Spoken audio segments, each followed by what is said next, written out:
can't see a darn thing, huh? Sorry. I need sunglasses. Yes.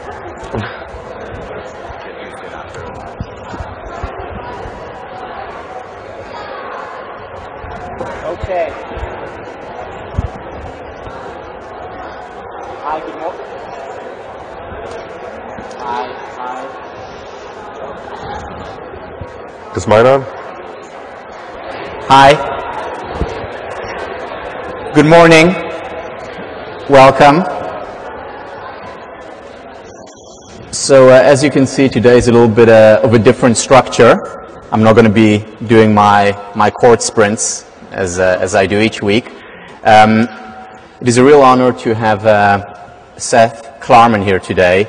I can only begin to imagine how busy you are, Seth, so thank you very much for making the time and sharing some of your experiences with us today. So welcome. Sure.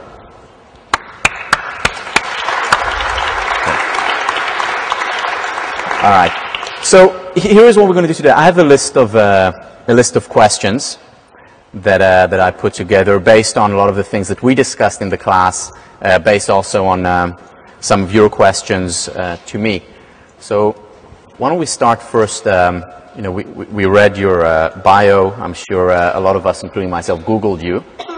But why don't you tell us what you do, what your business is about? I run an investment firm. We started our firm when I was graduating from business school in 1982. We started with $27 million under management that belonged to 3 well-to-do families. And today, with more people and more staff, more clients, we have about $6 billion.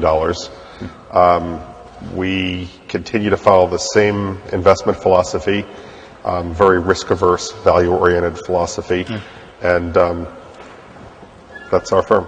Yeah. Wow, $6 billion. That's almost as large as the Harvard endowment. Not quite. Getting there. How many people work in your firm currently? We have about 60 people, about half of that on the investment side of the firm and about half of that on the back office or administrative side of the firm. Right, and so you're leading, 60 people, interacting with a lot of clients as well. As you know, this is a class on leadership. What is your management and leadership style, and how do you do it? It's a great question. First of all, I think one of the things that maybe this makes me different from a lot of people in my position, but I don't think a whole lot about being a leader most of the time. That I go to work, I know what my responsibilities are, other people know what theirs are, and we just try to do our job. Our goal for our company is to be excellent, not to be the biggest, not to be the most profitable, to do the best possible job. And we turn away clients. We've been closed to new clients for years.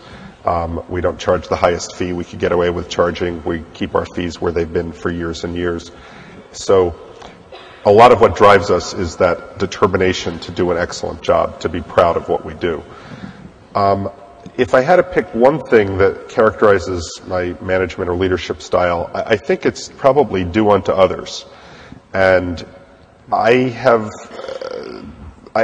feel like I can step into other people's shoes and understand what would they like, what would make them feel good about working at our company, what would feel like inappropriate request, a double jeopardy situation where I held them accountable for something more than fairly so.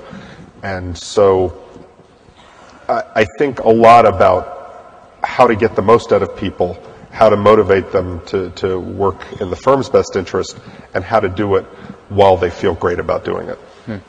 So I'm trying to see a picture. You come to the office in the morning, and then, what does it look like? What does your work day look like? One of the great things about the investment business is you don't know what your day is going to be like till you get in. That you could think, today I'm going to focus on this, but then the markets change or some news development happens, and all of a sudden you're focusing on something else. That when our firm was much, much smaller in the early years, I would be not only the president of the firm, but also the only investment analyst of the firm. Today we have almost 20 investment analysts, and so I have stepped back from following positions myself and have seen the younger people in the firm grow and develop, and in some cases become partners in the firm.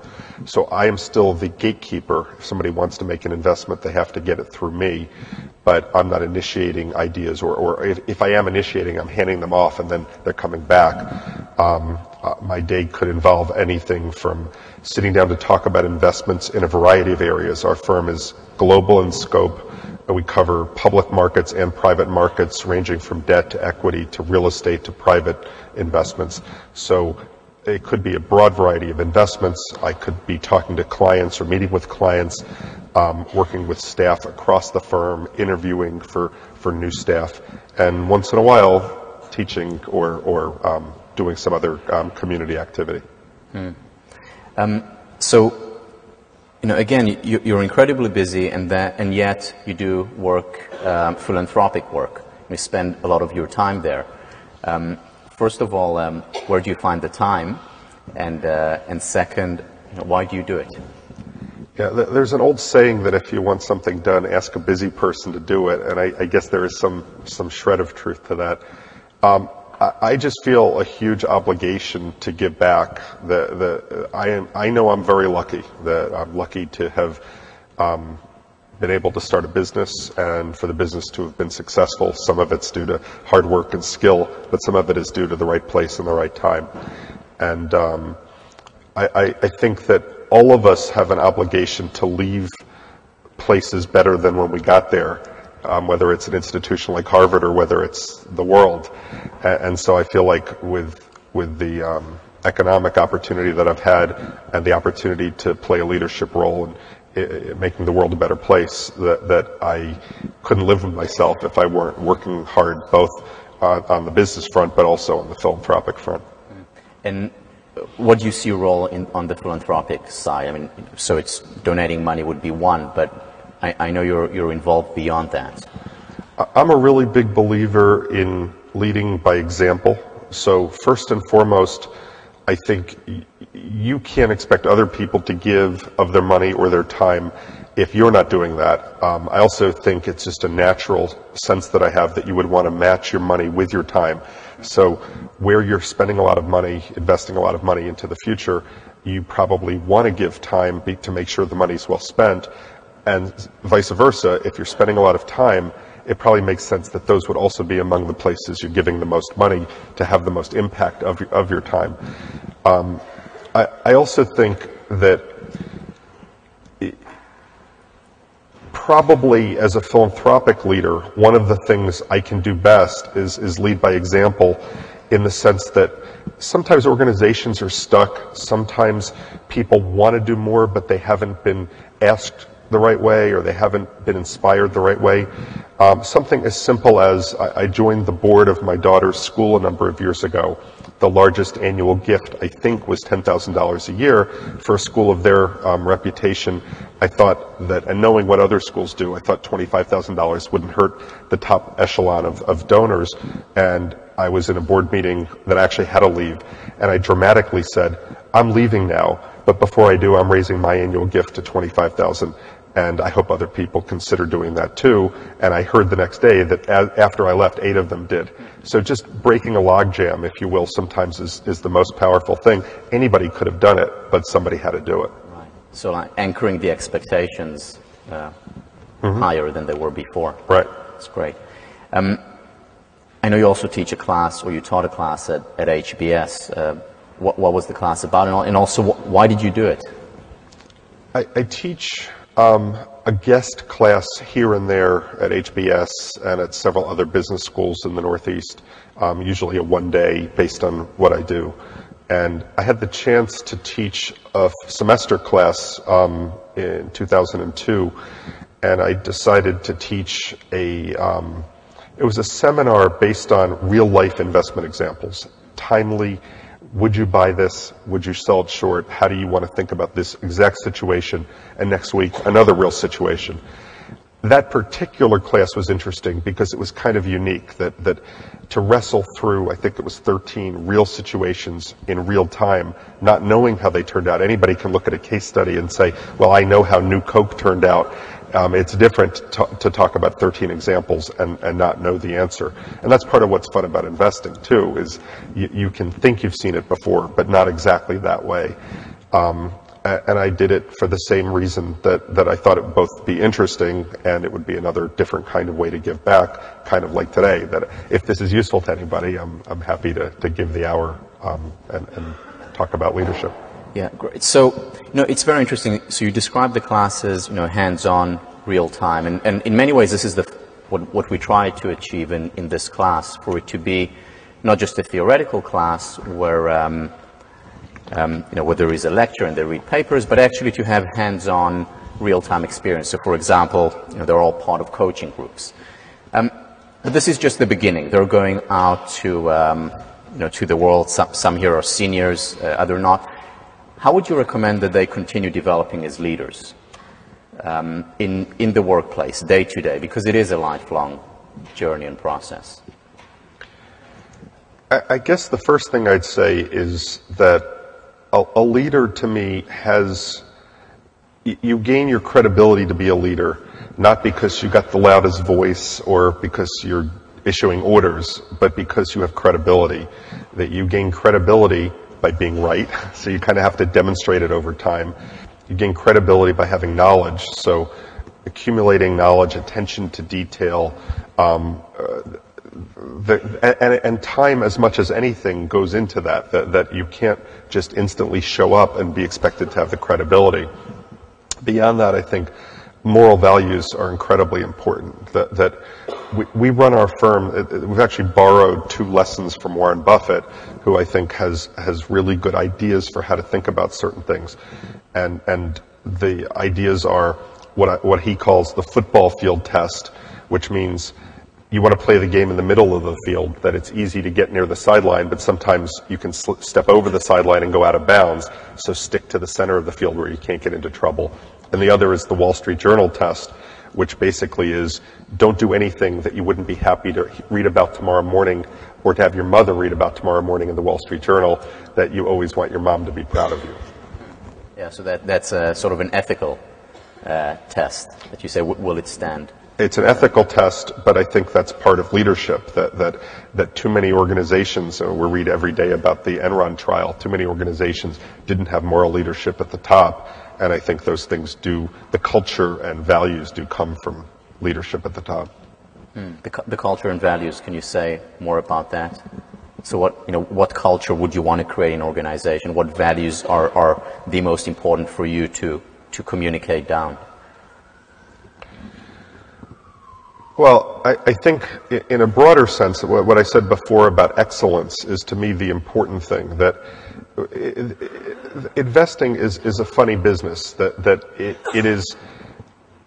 it's a very quickly changing landscape, that you don't just show up and the same kinds of investments that were interesting yesterday are also interesting today. So you need to be prepared to move quickly. I believe you need to be able to work as a team. And that's one of the values of our firm. It's much harder to manage, by the way, a team. It's easier to say, you run some money, you run some money, you run some money, and we'll talk once a year. It's much harder to get people to collaborate, but the collaboration, I'm convinced, results in lower risk, because each person might be able to help us reduce the risk of what we're doing or see a flaw in what we're doing, and it enhances the return, because the collaboration also likely leads to the capital going into the best ideas, not just mediocre ideas. But in particular, I mean, I see leadership and espousing values as being one and the same. I don't think you can separate them. Great. One of the things that we talked about in this class and read about is the importance of trust, and how does a leader build trust? Because this is the number one thing that employees look for, and right. What you've said earlier, it takes time to build it. It takes time to build it. That one betrayal of trust can set you back an enormous amount of time. I would say the other thing in terms of time, that it's probably pretty unique to me in how I think about running our business, but I spend a huge amount of time with people in ways that other leaders of similar firms to mine, I don't think would even dream of spending their time. To illustrate, every 3 months, every quarter, I sit down with the entire firm, other than the investment team, and talk about our investments. That it seems to me that part of the fun of being an investment firm is understanding not just mailing the monthly statements or answering the front door when people come for a meeting, but understanding that not only that the firm is successful, but why it's successful. Why are we buying all of a sudden stocks in South Korea when we didn't used to do that? Or why are we suddenly buying real estate in India when we didn't used to do that? And so I think simply spending the time and paying the attention to get everybody up to speed helps create a firm where everybody's on the same page. That as the leader, you want each employee to go the extra mile for the firm, that if it got really busy, they'd stay late without grumbling about it. If there was a risk of a mistake, they'd spend the extra time to check and double check and make sure there wasn't a mistake. That a firm like ours can sink or swim, not just based on the investment success, which obviously if we're unsuccessful investing over time, we will not do well. But if somebody in the other part of the firm, if somebody mails your statement as a client to somebody else, people start wondering what kind of shoddy practices we have. If your statement gets mailed to you, but it's missing a zero, that would create all sorts of issues. So people paying attention to details at every level of the firm is important, and I want to create as much of an environment as possible where people are committed to the excellence that matters throughout the firm. So when you started off and you opened your own firm, who did you look up to for examples? You mentioned two things that you learned from Warren Buffett, but who are your role models? Who do you respect as leaders? I don't think when we started the firm I could point to a particular person and say I modeled this after them. I did model a lot of what we did after the investment philosophy, first espoused by a fellow named Benjamin Graham, who I never met, who passed away in the 70s, but who was kind of the intellectual father of value investing. And my old boss, Max Heine, who actually dedicated my book to, that I wrote in the early 90s. Max Heine was a German immigrant in the 1930s, eventually was schooled in value investing, was an early investor in some of the railroad bonds, railroad bankruptcies in this country. And I learned so much from him. So I learned the philosophy from him. But in terms of the values of the firm, I think it was... Also, I do think you can learn as much from what people aren't doing as from what they are doing. So in terms of people who I currently admire as leaders, I tried to think about this. You told me you might ask that question. Somebody like Martin Luther King is certainly an example of somebody who overcame odds, who showed tremendous moral courage and personal courage, and did it in a striking contrast to the way some people do it with nonviolent approach. He's such an inspiration to what can be done, and the power of the right thing to triumph with enough power and enough force and enough numbers behind it. In today's political world, I thought of somebody like Senator Lieberman, who, while you may not agree with his stance on the Iraq War, he's basically become a pariah in his own party, standing up for his beliefs. And I think especially in a world where we're filled with a world of politicians that don't stand up for what they believe and cower at the thought of any kind of difficult decision, here's somebody brave enough to stand up for what he believes. And I thought, not in a business sense, because I don't know him in a business sense, except for what I read, but somebody in the philanthropic world is Bill Gates. And there is an example of somebody with the values of how lucky he is and how he's responsible for making the world a better place. And he's had the vision, the same kind of broad, deep vision that he's had at Microsoft in terms of curing entire diseases. I also think that his vision is the kind of thing that can set an example for other gazillionaires to try to change the world instead of hogging their money to have a higher spot on the Forbes list. Yeah, so speaking of philanthropic work, there is a lot of work at the business school and also more and more here in the college about social enterprise, bringing practices from the for-profit sector, applying it to the not-for-profit sector. So what are some of the things that that you think the not-for-profit sector, the philanthropic sector, can learn from business? In the organizations that I'm most involved with, I actually see enormous parallels between how we run our firm or how we would want to run our firm and how they run theirs. That some of the day-to-day issues are exactly the same. You have people to hire, you have people to pay, you have people to try to retain, and in fact you're doing it on a much lower salary base, so it's harder in some sense. I think all of the organizations that I get excited about have really charismatic leaders, people who others would want to work for and to go the extra mile for. So I think those kinds of things are really important, that a leader, another example would be a leader does not take credit, a leader gives credit. Credit's one of those funny things that the more you give, the more you end up getting back even despite that. But a real leader is quick to give everybody credit around them, and that empowers them, and that also makes them feel good. And that eventually, as the ultimate leader, to be surrounded by people like that ends up being to your credit too. But you have to do that, and the successful not-for-profits I've seen, it's the same way, that it's also a team approach, just like our firm, that not-for-profits have to run as a team, I think, to be doing their good work.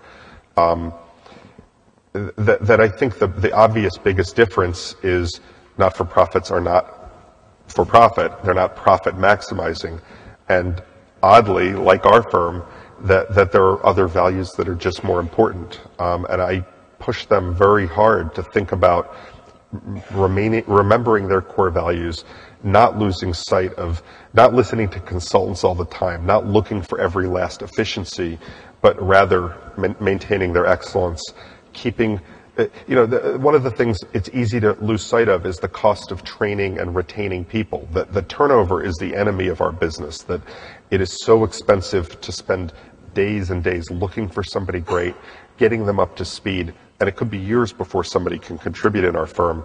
I think it's similar at a not-for-profit in many ways. So that keeping the people you have happy, making sure they have good benefits, if the salary's not going to be huge, at least do what you can to help them out. And ultimately also being flexible enough to do the humane thing. Somebody's had a crisis in their family, they should just get time. And these are parallel, if they can't afford medication, buy them medication. If they need some extra kind of intervention, arrange it for them if necessary. And those are exact parallels between our company and a not-for-profit. You have to put the people first. Great. Can you give us an example of a not-for-profit that you're involved with? My longest involvement has been an organization called Facing History and Ourselves. Facing History is a teacher training organization that uses difficult histories like the Holocaust and other genocides to get students to confront their own life in a historical context. In other words, to understand the impact of racist jokes or ethnic jokes, to stand up to perpetrators, to people who are committing crimes or doing the wrong thing, to say, not in front of me, you don't. And to find a bravery that they may not have had, a moral courage that they may not have had. That the history of the Holocaust is full of very small steps that people imagine that Hitler kind of came to power and said, let's kill all the Jews and homosexuals and gypsies. That's not what happened. That gradually, slowly, through a democracy at first, they passed laws, they changed the rights of people, and that students ultimately, through this organization, I think, are led to understand that they can have an impact on the world, that through each small act of moral courage, the world over time has changed. Okay, now, if you don't mind, let's get a little bit personal. We do it a lot in this. We do it a lot in this class. So we're talking in the class about the importance of focusing on people's strengths for each one to understand what he or she is good at, to appreciate it in the two senses. First of all, be grateful for it, then also appreciate, like money appreciates, make it grow. So maybe you can talk a little bit about yourself and what you see as your strength as a leader, what you think your added value as a leader is, and also what things are you working on to improve as a leader? The strengths, I think some of them I talked a little bit about. I think the ability to have empathy and step in others' shoes is important. I think ultimately being right is really important in our business, and that if I were doing everything else well but had bad investment instincts, that ultimately I wouldn't have any credibility to lead. So I think those things are important. Investing is also a very complicated business where at the core people are turning over, in some ways, their most valuable asset other than their children to you, and they're trusting you. Trust is a critically important word, and it's an honor. You can't have anything greater than the trust of another person. It's something that once you've earned, you can also lose, and it's important to, I think, be consistent, be stable, be trustworthy.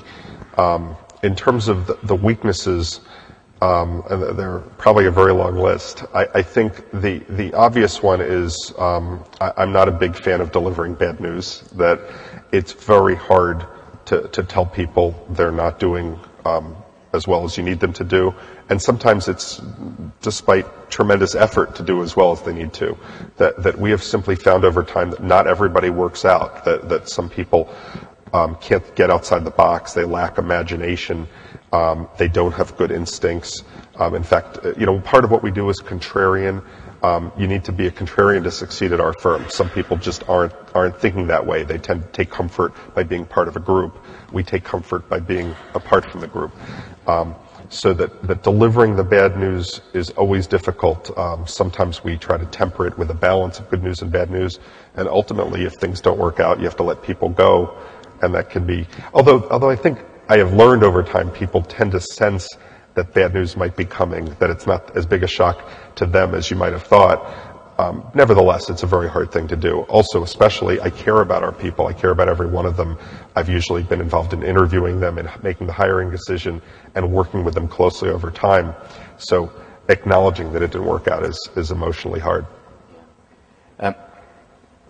So how do you do it? Because one of the things we talked about here is that to be an effective leader in the long run, you have no choice but to deliver bad news at times. And the concept that we use in this class is borrowed from Emerson, who says that in a friend, he's not looking for much of concessions, but rather for a beautiful enemy, a person who will challenge them and tell them the truth, essentially. So I know that we all work on something throughout the semester, and many students, and myself too, were working on being able to deliver bad news. So how have you improved over the years, or what advice can you give us? I think one of the most important things is recognizing that dealing with a problem can have such huge benefits that the personal angst and inconvenience of having to deliver bad news right now that you're fired is more than overcome by the relief that it probably is and the benefit that it probably is to everyone else in the organization. That if you have somebody that is simply not getting the job done, other people probably have to cover for them, work extra hard because they're not carrying their load. That's not fair. So as a leader, you want to be fair. Carrying somebody who isn't cutting it ultimately isn't fair to everyone else. If the person were, it's a technical leadership term, but if the person were, let's say, an asshole, that getting rid of somebody like that is a breath of fresh air for the rest of the company. And we've had an example of that in our past, where even though the person was very talented, they were extremely difficult to be around, and letting them go let the company move on.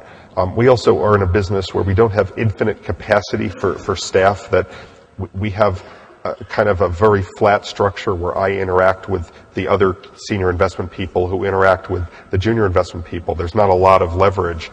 And if there's somebody taking up a seat who's not productive or less productive than they ought to be, or difficult to manage and requiring a lot of extra time and attention, that is a seat that is failing to deliver on its potential. So again, that way it's not fair to the organization over time to not take action. In terms of the specific, if I have to deliver bad news, I guess I'd say I think about in my head the 3 or 4 main things I want to get across in that interview. Sometimes you need Kleenex because it's emotionally tough for them. Other times, like I said, they're not that surprised, and it goes surprisingly well. Again, we try to be humane. We give them extra time. We give them parting compensation for leaving. But we have gotten better at making the tough decision. Small problems tend to only fester and become bigger problems if they're not dealt with. Yeah, so it sounds like you're doing two things in terms of looking at the whole system and saying, so how is the organization hurting, as opposed to just focusing on one instance right now, and also you're looking at the larger system picture over time. So both in terms of the whole organization and also temporally. Right. You're like reframing. Reframing, Yes. Zooming out. Yes. That's great. Now, you talked about empathy, and again, one of the things that we talked about here is that ultimately the most important qualities for leaders are the emotional intelligence qualities. Mm-hmm. Empathy being probably the highest on the list. Can you develop that? I mean, have you seen people who have worked for you for whom it was perhaps not a strength, but they were able to improve over time?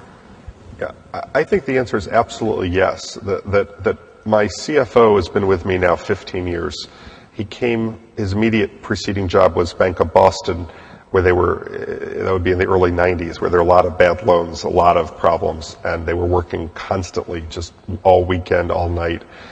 And he was looking for a change, which was great, but he came in with a very kind of hard-driving attitude and really pushed people and rubbed some people the wrong way. Over time, I think in particular, both just talking and reminding him of the firm's values again and again, and showing him the benefit of the firm's values in terms of long retention of people, in terms of very happy people, people who would go the extra mile, that I think he was able to learn and modify his management style. So now he is often the one coming to me and saying, I think we should increase our maternity leave. I think we should have a sabbatical type of program for people that have been here more than 10 years, et cetera, et cetera. So now he has been turned into a completely different type of manager and leader who is thinking about what would be the best thing for his people.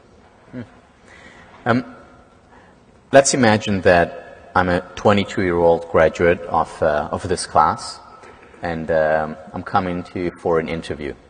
What would you be looking for when you hire a 22-year-old? We probably mostly hire 24-year-olds, so we would probably say, go get 2 years of experience on somebody else's nickel and then call us. But if we did talk to you, I think this would apply for any age. This is what we're looking for in people. Obviously, intelligence matters. Facility with numbers matters. But we're looking for a team player. We're looking for intellectual honesty. That's probably one of the most important things. Somebody who, if they made a mistake, can admit they made a mistake. Somebody, if it wasn't their idea, knows that it wasn't their idea. We're looking for somebody with a good sense of humor, that you're going to be together probably more hours than you're with your own family, and you need to laugh during the day. You need to have fun during the day. Some firms describe it as the airplane flight to China test, that if you wouldn't want to sit next to this person on a flight from Boston to China, you probably don't want to hire them. And so they're straightforward characteristics, but not just are you a brilliant investor, because we want people who want to be at our firm and will be team players. Looking back on your... well, the other advice I'd give, because you were touching on that, the advice I'd give to 22-year-olds would be, remember the 2 ethical tests and that I just gave. And the other would be to get a good mentor, to find a place to work where they care about you. You're not just a cog in a machine. You're not just a person to be hired and then move on in a couple of years, but someplace that, if possible, will nurture you and be interested in your development, will uniquely focus on what it is that will give you a great experience. Those jobs obviously aren't a dime a dozen, but if you can find one, I think it really sets you on the road to success. The last point I'd make would be people that themselves are good, moral, decent people. That one of the things I was very fortunate with at my current firm was when I left business school to help start it, that I didn't own the firm. I was actually not a shareholder at all the first day. And I worked hard and we produced good results, and eventually I had the opportunity to buy pieces of it and then control of it. And that would only be possible if I were involved with people who were decent, moral people who did the right thing. What experience, looking back on your career, do you feel good about? You know, something that, as a leader, and you think about it, it makes you smile. Oh, that's great. Not all of you are from Boston, but you probably all understand that we are long-suffering baseball fans, and spent 86 long years between championships. And in 2004, when the Red Sox got into the playoffs and seemed like they might go on to the World Series, we basically made the decision to buy every single person in the company a ticket to a playoff game. And we went on eBay and we paid a fortune. But in retrospect, even at the time, we knew that this was different than if you just handed everybody a $1,000 bonus, that this was the order of magnitude different, that everyone at our company went to the Red Sox the year that they won it all. And I still smile at that. It was exactly the right thing to do. Yeah, that's great. And again, as you said, communicates to the people in the organization that... And we treated everyone, that was the investment partners and the CFO, and it was the person we'd hired 1 week earlier who was working at the front desk. Everyone went. That's great. Now, can you tell us about a mistake that you made as a leader and what you learned from it? I think that the real mistake I made was when I referred earlier to the difficult person that we ultimately had to let go, that I tolerated them because they were a brilliant investor far too long, and it started to poison the well. It led to all sorts of turmoil and difficulty in the firm, and ultimately financial losses as well, related to some of their moral character. And it was a breath of fresh air the day they were gone, but I stewed over it for way too long and didn't take action, because losing a talented investor also hurts the firm. So I was so caught up in the short-term hurt of losing their talent that I wasn't focused enough on the long-term benefit of not having them around. The interesting thing that we've seen here, we've looked at many leaders, some of them actually came and spoke here, and we saw very different styles. So, you have your very distinct style as a leader. We had a person by the name of Tony Schwartz visiting here who is, very outgoing, and he literally did sprints on the stage. We had Wendy Kopp, who had a very unique style, founding Teach for America. You look at the style of Clinton or a Martin Luther King or a Joe Lieberman, you compare it to other leaders, politics or business, and yet these leaders are successful. You're successful, and yet so different. Is it possible? And I don't really have the answer for this, but is it possible to find commonalities among successful leaders? And we're talking here not just leaders who were able to come up to the scene like a shooting star and then get out like a falling star, but leaders who lasted. What would you say are the common characteristics, if there are any? I thought about when I listed Joe Lieberman that you could argue that he's not a good leader because he's lost the credibility in his party. And I decided that what I cared about more than that was doing the right thing.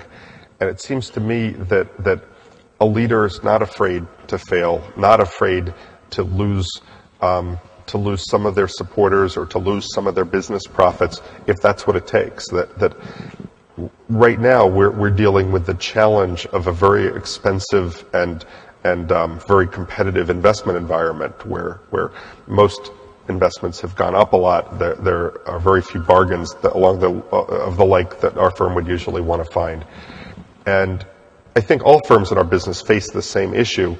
Do you pretend or convince yourself that paying more for something is okay because it's the only thing out there to do? or do you run the risk of holding a bunch of cash or maintaining your standards, which you sense is the right thing to do, which endangers your business? Because holding a bunch of cash looks to clients like you're not really doing anything. And like Lieberman, I guess, I made the decision that I would rather lose our business from trying to do the right thing. In other words, return every nickel to people if need be because they want it back because we're not finding investments, than pretending to find good investments, buying them, and losing a bunch of people's money and returning it by losing it. So I think that in my way, that certain values are more important than other values. In terms of parallels, I think a lot of the kind of people you named are charismatic, that charisma can be used for good and it can be used for bad. And I think it's incredibly important that we find leaders that also have a moral compass and use it for good. We should hope that most of them do so on their own, but we should demand that of our leaders. And, what about a leader or someone who doesn't have, the presence, the charisma that, Martin Luther King has? What should that person do as a leader or focus on, or how can that person be successful as a leader? I think that leaders get credibility from a lot of different things. It's very hard to. Charisma is also something we can't measure and say you're a 3, I'm a 6. I mean, who knows what that means? That I think that attention to detail, hard work, consistency are things that anybody could do. I'm sure that the leader of an accounting firm is not the most charismatic person we've ever seen, and yet there are probably people in that firm that would do anything if that person said charge through that wall, they would do it. So I don't know that charisma is incredibly important, but certainly in the identifiable leaders that we can sit here and chat about, most of the ones that come to mind will have that certain special charisma, that certain strength of character that lets them stand up and say, this is wrong, we're not going to do it this way anymore, I'm going to lead you over here. I don't know how to. I also think there clearly is a serendipitous aspect to that the same way that we know that presidents get rated by historians, that the presidents that are always top rated faced a gigantic challenge. Some people just don't face a gigantic challenge during their watch. And so I think there is some luck of the draw in terms of what challenges you will face. And it's who can say. The other thing, by the way, and I think this is also a critical thing, is a good leader is, and probably every person in this room in their lives is finding ways to avoid problems. That part of my job is to not lead us into investment trouble or problems with our clients or a liquidity mismatch between the investments and the clients wanting their money back. It is very hard to measure the avoided cost of avoiding a problem, and leaders deserve credit for things no one can measure in that respect. So a leader who's on their watch goes through nothing particularly difficult, things continue as they were, which is successful, might have been the best leader of all, but it's impossible to know what might have happened if they hadn't been so careful and so excellent. JP Morgan has a quote.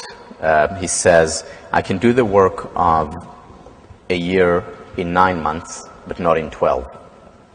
Meaning that he needs time aside, time for reflection. I mean, would you agree with that or not? And if so, how do you do it in this fast-paced world? I mean, many of the students here, especially those going through recruiting, investment banking, consulting, 80-hour weeks. Yeah. I totally agree with that quote. I think I have justified it to myself. Sometimes I need to justify it to myself that what I'm trying to do is a marathon and not a sprint. That investing lends itself to sprinting. That you get measured frequently. A lot of my competitors measure their performance every single day. I sort of laugh about that. In fact, they have it real time. You can look at your computer at any moment and say, we're up 32 basis points today. What I don't like about that is, what are you going to do with that information? That we're down 40 basis points already this morning. Let's work harder. Let's do something. That's not what investing is. So remembering that it's a marathon and not a sprint, and maintaining that focus on what you're really trying to do and what's noise is incredibly important. I do think recharging your batteries, getting a healthy distance from what you're doing every so often, and also being a whole person. That nobody wants a leader to be a workaholic drone. That you know, and in a human life, that you have to find a balance and multiple interests, and to avoid burning out. What kind of leader would you be if you burned out after 5 or 10 years? So I think developing all of yourself with philanthropic interests and personal interests and putting family first are all critical aspects for a leader. And by the way, those are examples that you set for other people, so that everyone in our firm is comfortable working out in the company gym during the day if they feel like it, is happy to leave work to go to see their kids in a school performance, and is making sure they take their vacation time too.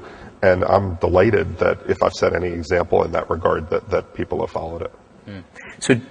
So again, 22-year-olds who are coming out of college, very competitive environment out there, but many want work-life balance. Many are looking for more than just working, the 80, 90, sometimes 100 hours.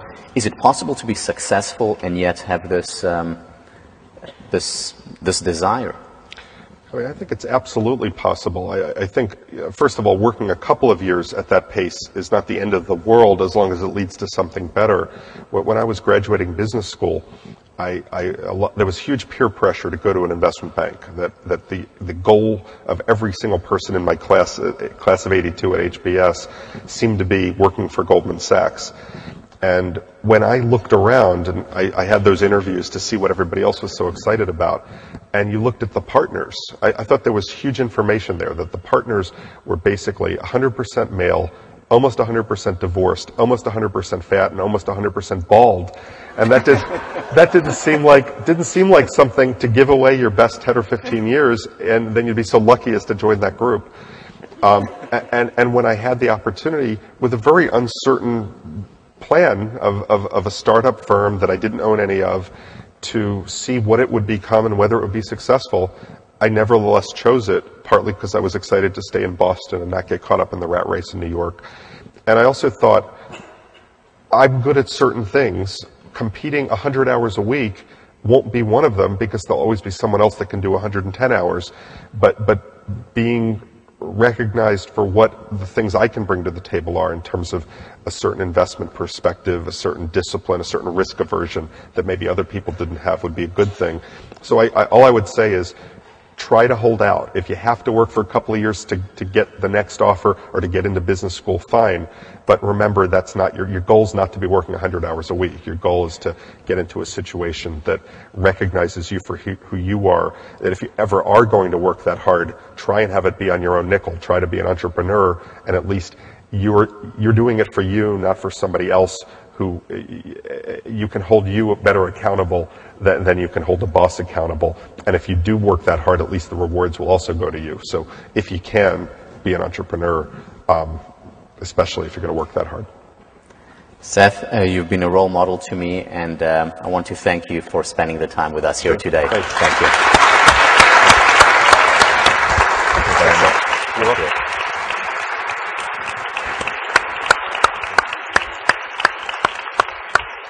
There'll be students coming to talk to you.